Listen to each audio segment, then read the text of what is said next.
10 tahanan Badan Narkotika Nasional (BNN) melarikan diri dengan cara menjebol tembok penjara dan memotong jeruji besi dengan menggunakan gergaji. 9 dari 10 tahanan tersebut akhirnya berhasil diringkus kembali dari sejumlah lokasi.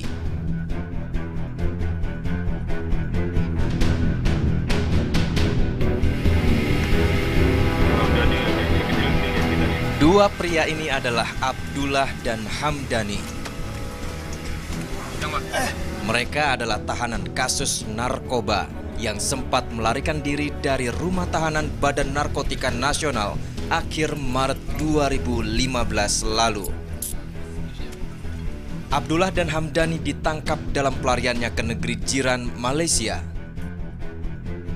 Secara eksklusif, kami sempat ikut dalam proses penjemputan dua gembong narkoba ini.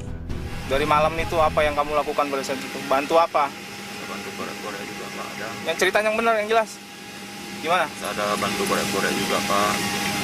Terus? Pas saya keluar, saya kabur, ikut Eri, ikut Pak D Pak. Terus? Pas itu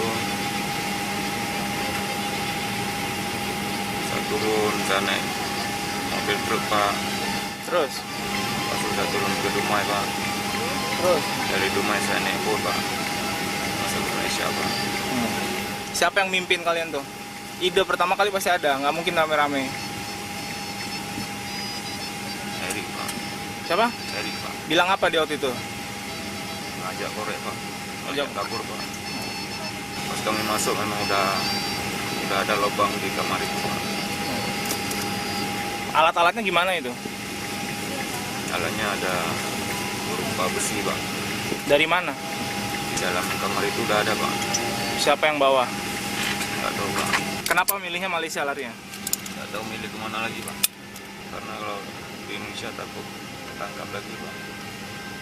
Di Malaysia di mana kamu tinggal? Sama siapa? Punya rumah kah? Enggak Pak. Lah terus ngapain di Malaysia? Karena dulu saya pernah ke Malaysia Pak. Selama kabur ngapain aja kamu? Dari pertama. Belum apa-apa udah kena tangkap Pak. Kenapa kamu ikut kabur? Karena rindu sama anak-anak Pak. Kangen sama anak-anak, mau jumpa anak-anak. Sama ngomong kalau bisa tolonglah saya Pak. Tolong apa? Ringankan supaya bisa dapat hukuman yang ringan Pak. Loh, kamu kan melakukan kejahatan besar. Ya Pak, saya sila Pak. Saat ini pun karena terlalu kangen sama anak-anak Pak. Oh gitu. Cerita lain keluar dari mulut Abdullah. Ia nekat melarikan diri karena takut dihukum mati. Yang ajak lari mula-mula Erik Pak. Kamu nyabu lagi ya? Enggak. Bilang gimana Erik? Karena saya masuk, hari pertama saya masuk, hari kedua saya kenal dia, itu dia udah tunjuk lubang, udah ada lubang. Oke. Kenapa kamu sampai nekat lari dari tahanan? Takut dari eksekusi. Karena saya memang takut. Takut apa? Takut eksekusi. Eksekusi mati. Setelah menempuh perjalanan sekitar 1 jam lebih, petugas BNN yang membawa Abdullah dan Hamdani tiba di Bandara Soekarno-Hatta, Tangerang, Banten.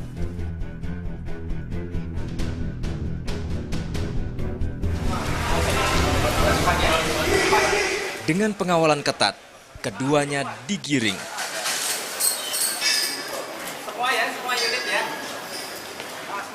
Abdullah ditangkap di kawasan Ampang, Kuala Lumpur saat hendak mengisi bahan bakar minyak kendaraannya. Tak berapa lama kemudian, Hamdani pun diciduk. Saat itu, keduanya memang ingin bertemu.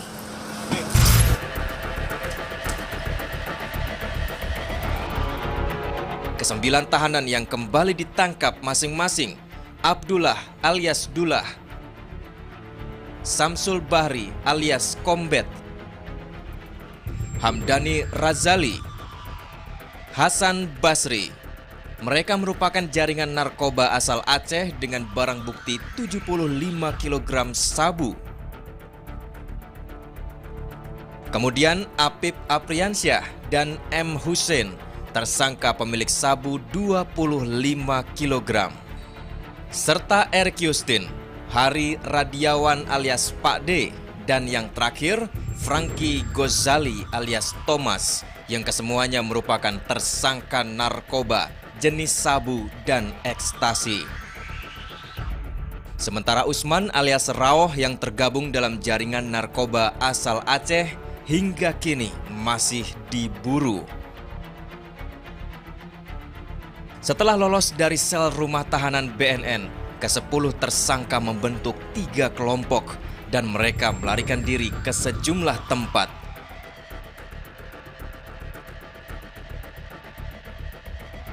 Kelompok pertama, yaitu Hari Radiawan, melarikan diri ke Bekasi.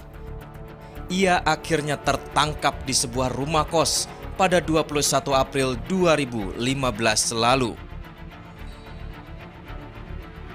Kelompok kedua terdiri dari 4 orang, masing-masing Erik Yustin, Franky Gozali alias Thomas, Hamdani Razali, dan Usman melarikan diri ke wilayah Puncak, Bogor. Dari Puncak, kelompok ini berpencar. Erik Yustin dan Franky Gozali kabur ke wilayah Pemalang dan akhirnya tertangkap di sebuah rumah kontrakan pada 16 April 2015. Sedangkan Hamdani Razali dan Usman memilih kabur ke wilayah Dumai, Riau hingga ke Malaysia. Hamdani kemudian ditangkap di Malaysia pada 30 April 2015. Sedangkan Usman hingga saat ini masih buron. Kelompok ketiga terdiri dari Apip Apriansyah, Abdullah, M. Hussein, Hasan Basri, dan Samsul Bahri. Mereka melarikan diri ke wilayah Cilincing, Jakarta Utara dan kemudian pindah ke wilayah Ancol. Di Ancol, kelimanya berpisah. Apip Apriansyah memilih lari ke wilayah Warakas, selanjutnya ke wilayah Depok. Dan pada 2 April 2015, Apip pun menyerahkan diri. Sementara selama pelarian, Abdullah berpindah-pindah tempat. Dari Ancol, ia lari ke wilayah Bogor, lalu ke Bandung, Jakarta, Medan, Aceh, hingga akhirnya ditangkap di Malaysia pada 30 April 2015 bersama Hamdani. Sedangkan 3 tahanan lainnya, M. Hussein, Hasan Basri, dan Samsul Bahri. Dari Ancol mereka lari ke wilayah Jombang, Jawa Timur. Di Jombang, M. Hussein tertangkap pada 4 April 2015. Sedangkan Hasan Basri dan Samsul Bahri lolos dan melarikan diri ke wilayah Yogyakarta sampai akhirnya tertangkap di Cilacap pada 2 April 2015. Memang tidak mudah untuk memburu para tahanan kasus narkoba ini. BNN butuh waktu 1 bulan untuk memburu mereka.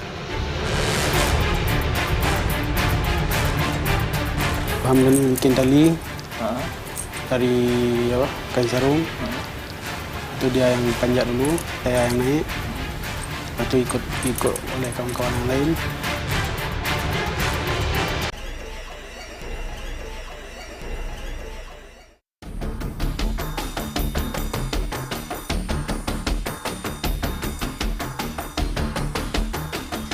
Sang mastermind di balik kaburnya 10 tahanan BNN ini tak lain adalah Abdullah, yang merupakan bandar besar sabu jaringan Aceh, Malaysia.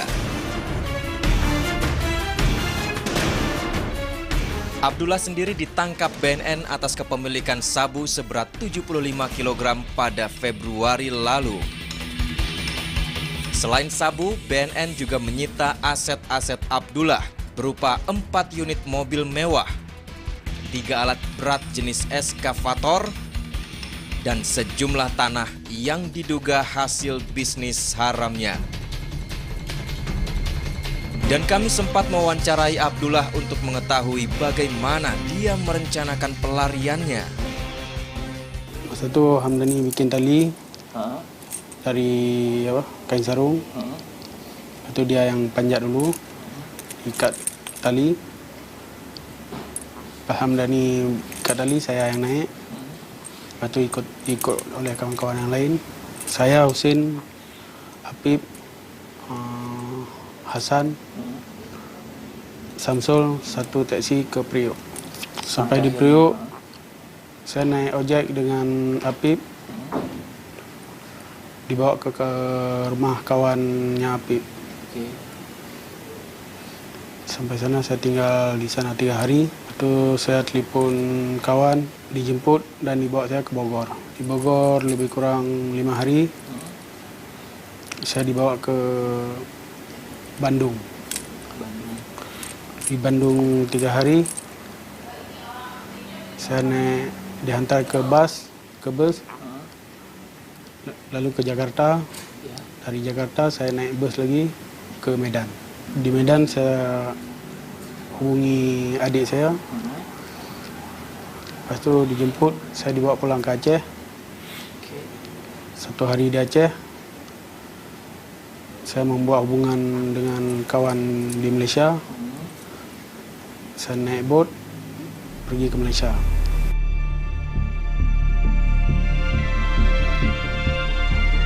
BNN sepertinya harus berbenah. Larinya 10 tahanan yang ada di dalam sel merupakan satu bukti kalau penjagaan di kantor ini lemah. Hal ini diakui Deputi Pemberantasan BNN Dedi Fauzi El Hakim. Dedi juga beralasan kalau rumah tahanan BNN masih belum layak digunakan. Penjaga tertidur lah. Penjaganya tertidur. Karena yang jaga ini kan pertama yang BKO dari kepolisian setempat, ya, tepatnya di Polda Metro Jaya, Sat Sabara Polda Metro Jaya. Kemudian yang kedua security satpam yang jaga itu kan, yang jaga itu 2 itu kan, dan memang tidak sesuai lah, tidak standar dengan prosedurnya. Gitu. Kita tidak punya rumah tahanan kan, kita masih pinjem, ya akhirnya kita diberikan ruangan-ruangan bekas Pabardisiwi dulu. Jadi ruangan-ruangan tempat rehabilitasi dulu, ditambah beberapa jeruji lah, akhirnya disulaplah jadi tahanan, ruang tahanan. Tapi secara persyaratan itu sangat-sangat tidak memenuhi syarat lah. Peristiwa ini harus menjadi perhatian khusus pihak BNN.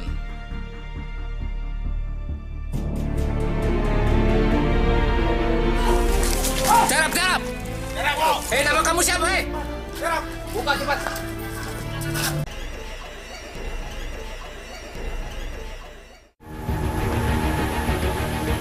Para pemain narkoba yang beberapa waktu lalu melarikan diri dari sel tahanan dan akhirnya kembali tertangkap ternyata memiliki track record yang cukup mencengangkan. Hampir sebagian besar dari mereka tergabung dalam jaringan narkoba internasional. Kelompok Aceh yang terdiri dari Abdullah alias Dullah, Hamdani Razali, Hasan Basri, Samsul Bahri alias Kombet, dan Usman alias Rauh misalnya, mereka merupakan jaringan narkoba Aceh Malaysia. 5 tersangka yang masuk dalam jaringan ini diringkus di sejumlah tempat berbeda.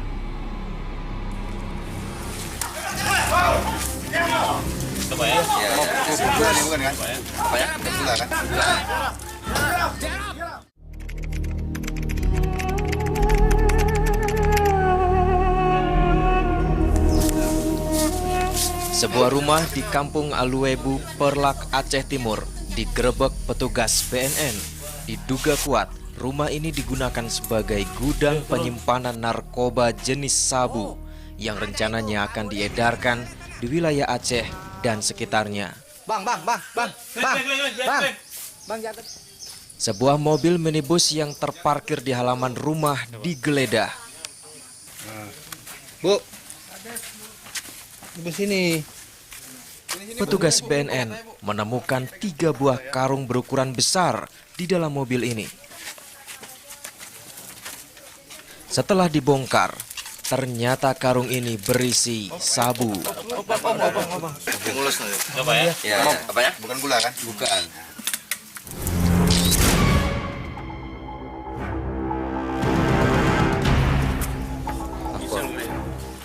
Faktor yang bawah ya itu. Ya. Tak hanya itu, dari dalam kantong plastik yang dilapisi handuk, petugas juga menemukan buku pelaut atas nama Hasan Basri dan 3 pucuk senjata api, 2 jenis FN dan 1 jenis Six Sauer. Tolong diangkat bang. Ya mas. Diangkat bang. Wih, Glock. Baby Glock 17 kayaknya, 17. Ya, 17. Dibukanya semua. Aja, Pak. Nah, Foto. 11 kol.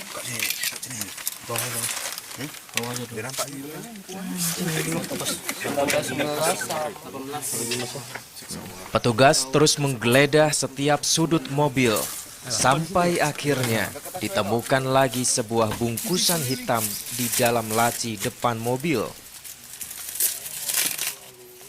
Pelan-pelan bang. Bungkusan ini pun dibongkar.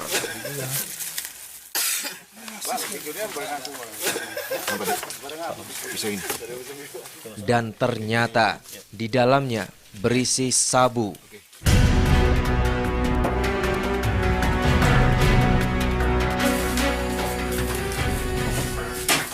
Penggeledahan terus dilakukan di dalam rumah. Ya emang benar kok itu. Ada senjata ya? Kamu ini. Wow.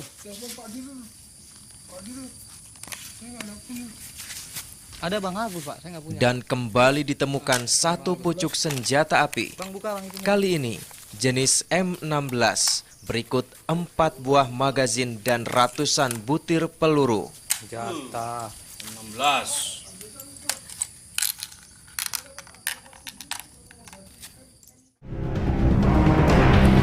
Perburuan kembali dilanjutkan.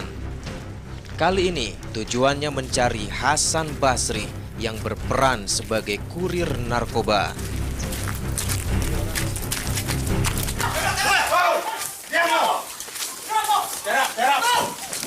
Terap.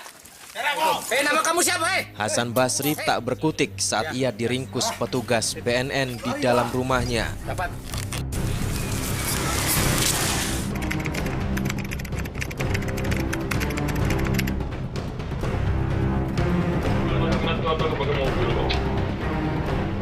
Sedangkan di tempat terpisah, bersamaan dengan ditemukannya barang bukti 75 kg sabu di rumah Usman alias Rauf, petugas BNN lainnya juga meringkus Hamdani, seorang bandar yang masuk dalam anggota jaringan ini.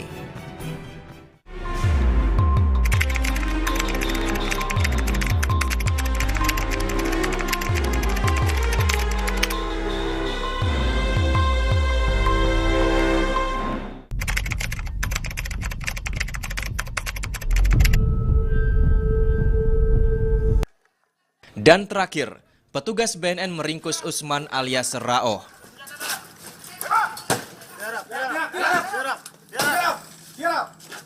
Tiarap semua, tiarap. Kuburu kau nanti, tiarap. Tangan di atas. Weh, stop. Tahan. Saya di dalam. Tahan. Senjata mana? Enggak, belakang. Sip. Usai menggeledah setiap sudut rumah tempat persembunyiannya, Usman langsung dibawa oleh anggota BNN.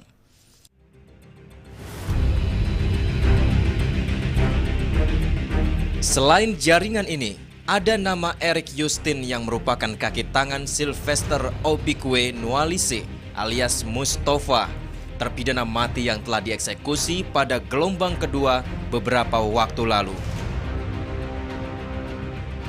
Erik mengendalikan peredaran narkoba dari balik jeruji besi penjara.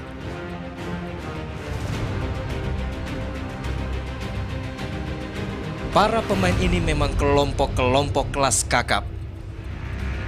Hukuman mati pantas diberikan kepadanya.